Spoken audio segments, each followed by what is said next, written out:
سلام رفقا، حالتون چطوره؟ به اولین قسمت از پادکست مهدی خوش اومدین. این پادکست قراره توی پلتفرم های مختلف برای شما اجرا بشه، ولی خب فعلا قسمت اول رو با یوتیوب شروع میکنیم تا در خدمتتون باشیم، هم به صورت تصویری هم پلتفرم، در واقع پلتفرم های مختلف پادکست. از همینجا سلام عرض میکنم خدمت همه شنوندگان و بینندگان محترم. قسمت اول با نام ویروس منتشر میشه. نویسنده این کار خودم هستم و افتخار میکنم که در خدمتتون میتونم باشم. دنبال بکنید من رو، چه در یوتیوب چه در پلتفرم های مختلف. اگر که خواستید میتونید از طریق لینک هایی که براتون میگذارم و یا شنوندگان عزیز از طریق برنامه ریمیت بنده رو حمایت بکنین و به من انگیزه و انرژی بدین که بتونم کارهای بهتر و جذابتری رو خدمتتون ارائه کنم. با من همراه باشید.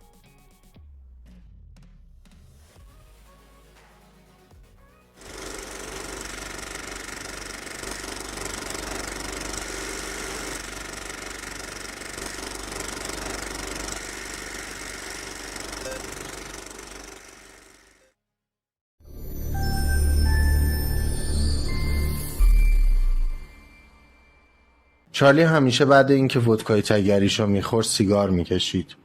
اون همیشه عادت داره جورابای بو گندوشو بندازه گوشه حال کنار تلویزیون. چارلی همیشه اخبار میبینه. خبرها همیشه به من استرس میدن. استرس این که چی قراره واسه آینده پیش بیاد. چارلی همیشه یه جوری به اخبار دقت میکنه انگار سیاستهای خارجی کشورهای دیگر رو میفهمه و با درایتش میخواد کاری بکنه که تأثیری روی زندگی ما نگذاره. اون یه جوری به اخبار بها میده انگار خودش هم یکی از آدمای توی اخباره. مسخره است. شاید یه سیاستمدار. شاید تو فکرش دستور جنگ بین دوتا کشور رو میده. شاید هم به این فکر میکنه که ورود شرابای فرانسوی رو ممنوع کنه. اون احمق ساعتها وقتش رو برای اخبار تلف میکنه. چارلی بیچاره نمیخواد بیدار شه. دیدن وضعیتش اسفاره. یه وقتایی دلم میخواد سرش داد بزنم و بگم پاشو مرد، پاشو خودتو جمع جور کن، تو الان نزدیک به 50 سالته، یه تکونی به خودت بده، پاشو از پسش برمیای.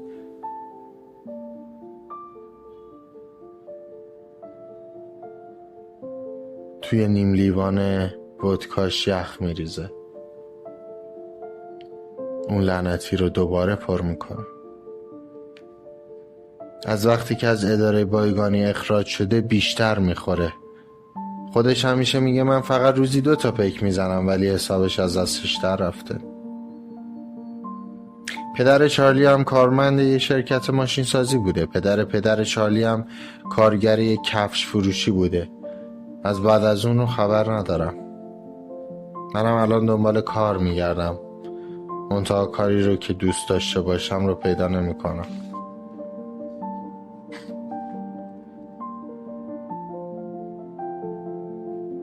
چارلی همیشه بهم میگه سعی کن یه جوری کار کنی که رئیست بهت پاداش خوبی بده. اونقدر مخالف حرفش نیستم، ولی اگر رئیسم یه آدم بیرحمی باشه چی؟ اگر رئیسم هوای کارمندهای خانومش رو بیشتر از من داشته باشه چی؟ چارلی به عنوان یک پدر شاید آدم خوبی برای من باشه، ولی هیچ وقت به این مشکلات من فکر نمی‌کنه. و برای همینم هست که من تا الان نتونستم کاری پیدا کنم.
بوی عطر شیرین زنانه به مشامم میرسه. انقدر خوبه که دلم میخواد تا ابد حسش کنم. دوست دارم آخرین بویی که توی مغزم میمونه بوی سوزان مادرم باشه. سوزان دختر یه آدم اصیل در یکی از شهرهای کشور انگلستان بوده. البته چارلی میگه اون رو وقتی داشته از خونه سلطنتی پدرش فرار میکرده پیدا کرده و همونجا سوزان یک دل نه صد دل عاشق چارلی میشه. البته وقتی چارلی این خاطره رو تعریف میکنه سوزان همیشه یه بشکون صف از بازوش میگیره، ولی وقتی تنها میشیم یه جورایی حرفای چارلی رو تایید میکنه. سوزان هنوز هم یک سری از عادتهای خانوادگیش رو انجام میده، مثلا شورت‌ها رو با لباسهای بیرون نمیشوره یا شبا قبل از اینکه مسواک بزنه دهنش رو با آب نمک میشوره. یا وقتی سفره غذا رو میچینه خیلی براش مهمه دستمال پیشبند کنار بشقاب هر کسی باشه. البته به غیر از این آخریا که چارلی اینجوری بشه، چون هزینه دستمال ممکنه در ماه خیلی بشه. بوی گند جورابای چارلی کنار تلویزیون داره حالمو به هم میزنه. نمیگذاره بوی عطر سوزان رو حس کنم. میگن آدما اگه در کثافت غرق بشن بعد از یه مدتی دیگه بوی خودشون رو حس نمیکنن. سوزان آدم توی کثافت موندن نیست، ولی نمیدونم چطوری بوی گند چارلی رو حس نمیکنه. شاید به خاطر همون عشقی که چارلی ازش حرف میزنه. شاید هم به خاطر تنهایی سوزانه. منظورم جنس تنهایی سوزانه. سوزان رو کسی نمیتونه درک کنه. همیشه وقتی ازش میپرسم تو چرا به خودت یکم بیشتر اهمیت نمیدی، یه دستی روی سرم میکشه و میگه باید 2 شکم بزایی تا بفهمی. اون تنها آدمیه که تو خانواده ما 2 شکم زاییده. منظورم بین من و چارلی و اشلی خواهرم.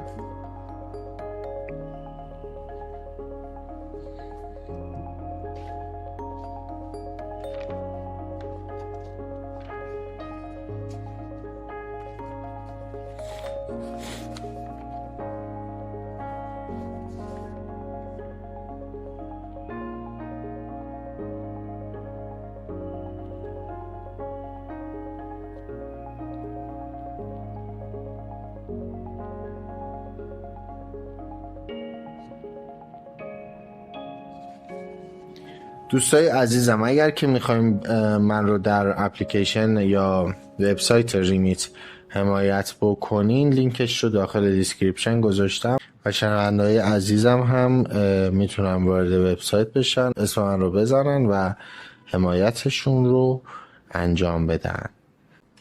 میگن پرمفهوم ترین سخنرانی در جهان سخنرانی سکوته. سکوت اولین واکنش دفاعی من در مقابل خشم‌هایی که باعث بانی اون اشلی خواهرم هستش. اشلی خیلی وقت از قوانین خونه چارلی اطاعت نمی‌کنه. نمیدونم مشکلش چیه، ولی خیلی بیش فعاله. چند سال پیش اشلی رو بردن پیش یک روانشناس. اون همیشه کارهای اشتباهی میکرد. مثلا یادم همیشه دلش میخواست زیر بارون راه بره، با چکمه‌های صورتی که چارلی براش خریده بود تو چاله‌هایی که آب و گل جمع شده بود بپر کنه. آخه کیه همچین چیزی دلش میخواد؟ یا وقتایی که از کنار شیرینی فروشی اسپرینکلز توی خیابون آلتون رد میشه، دوست داره 15 دقیقه تمام کنار اون مغازه لعنتی بایسته تا فقط بوی نونا و شیرینی‌ها به مشامش برسه. میبینی خیلی غیر منطقیه. یا بعدها اون میخواست مسلمون بشه. یه جوری شده بود که همه ما ازش میترسیدیم. خدا رو شکر چارلی به موقع فهمید و پارچه‌ای که اشلی عادت کرده و رو سرش بندازه رو از سرش کشید و دیگه هیچ وقت اجازه نداد سرش کنه. منم توی این مورد مثل چارلی فکر میکنم. به نظرم خوب نیست اشلی انقدر سرکش باشه. به خاطر همین موضوع آخرین بار باهاش دعوام شد. یه دعوای خیلی بد، از اون دعوای خواهر برادری که یهو تبدیل به کینه میشه. اونقدری که ما 1 ماه بعدش با هم آشتی کردیم. وای خیلی ترسناک بود. فکر کن 1 ماه با خواهرت قهر باشی. من اگه میدونستم قراره 1 ماه باهاش قرار باشم هیچ وقت اصلا باهاش دعوا نمی کردم. بعد از اون 1 ماه اشلی دیگه با چتر میرفت زیر بارون. دم هیچ مغازه‌ای مخصوصا شیرینی فروشی و قنادی هم نمی ایستاد. اون حتی با دوستای مسلمونش هم دیگه کاری نداشت. خیلی خوب شده بود. چارلی از من تشکر میکنه. میگه تو اون دعوای بی‌نظیرت باعث شدی دخترم خیلی خوب بشه. ولی من حتی یادم نیست اون دعوا سر چی بود. تنها چیزی که یادمه اینه که چارلی از سر کار رسید، لم داد رو مبل، جورابای کثیفش رو در آورد،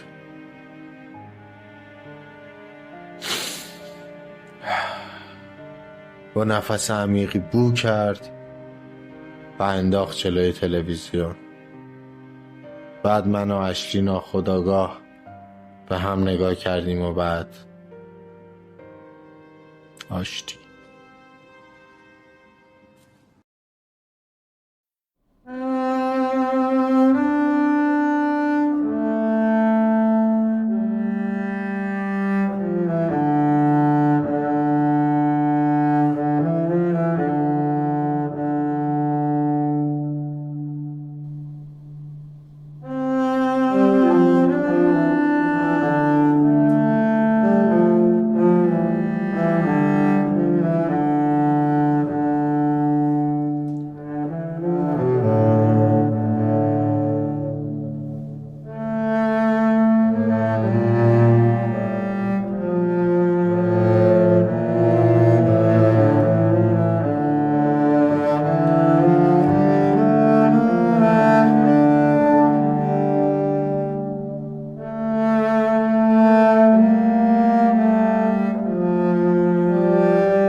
اون همیشه قبل از اینکه به شماره 7 برسه دستهاش رو ول می کرد.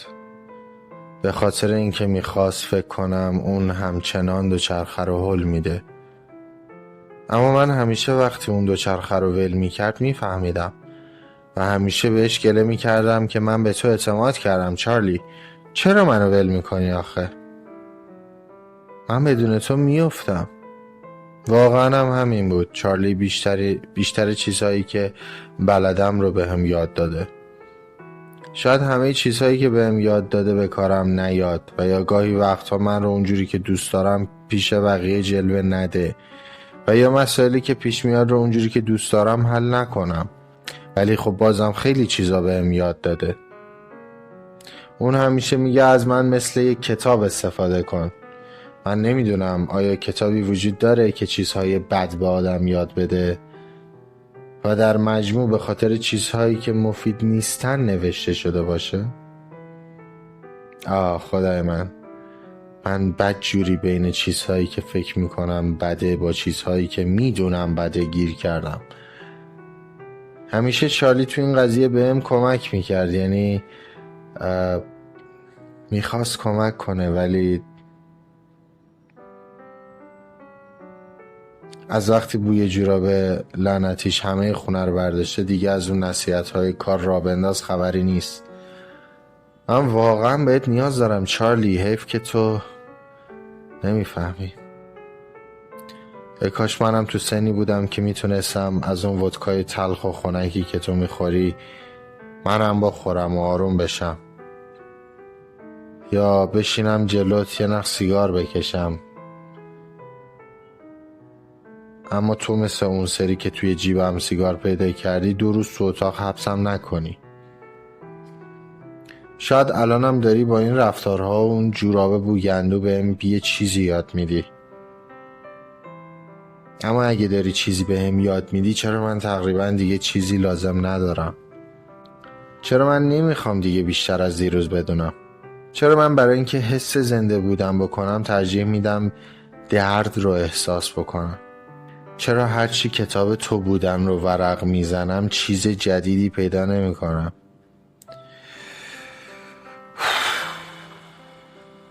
یاد این جمله‌ای که آخریا بهم گفتی افتادم. کتاب‌ها تراوشات ذهن خطرناک آدم‌هایی که در واقعیت نمیتونستن به چیزهایی که نوشتن عمل کنند هستن. با این جملت انگار بازم به شماره 7 نرسیده دوچرخه رو ول کردی. اما من مثلا این بار نفهمیدم.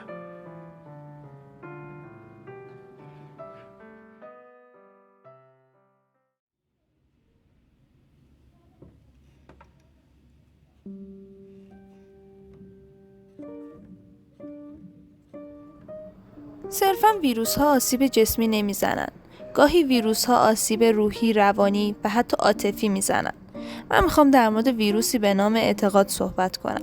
اعتقاد غلط همیشه باعث نابودی میشه. تنها درمان این ویروس مطالعه و تعقل و تفکره.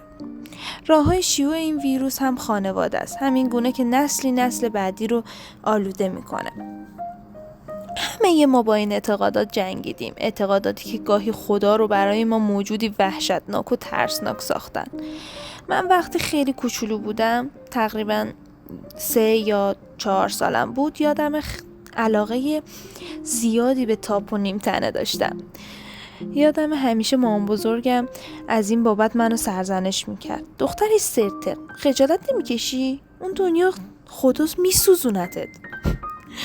من در جواب میگفتم مگه خدا مهربون نیست؟ و همیشه جوابهای بی منطق دریافت میکردم که خلاصش این بود که تو باید از خدا بترسی. همیشه توی اتاقم تنها که بودم با اون ذهن کوچولو با خدا حرف میزدم. خدا جونم، مگه نمیگن مهربونی؟ پس چرا میخوای منو بسوزونی؟ مگه منو دوست نداری؟ بزرگتر که شدم خیلی بیشتر این موضوع ذهنمو درگیر کرد. مگه نمیگن خدا مهربونه؟ خدا از مادر مهربون تره. مگه نمیگن خدا همیشه میبخشه؟ مادر مگه دلش میاد بچهش رو بسوزونه؟ پس خدایی که نماد مهربونی و بخششه امکان نداره دلش بیاد ما رو بسوزونه. کاش به جای این اعتقادات پوچ و بیفایده به همون میگفتن دل هم رو نشکنیم، با احساسات هم بازی نکنیم، یا حداقل انقدر دروغ نگیم.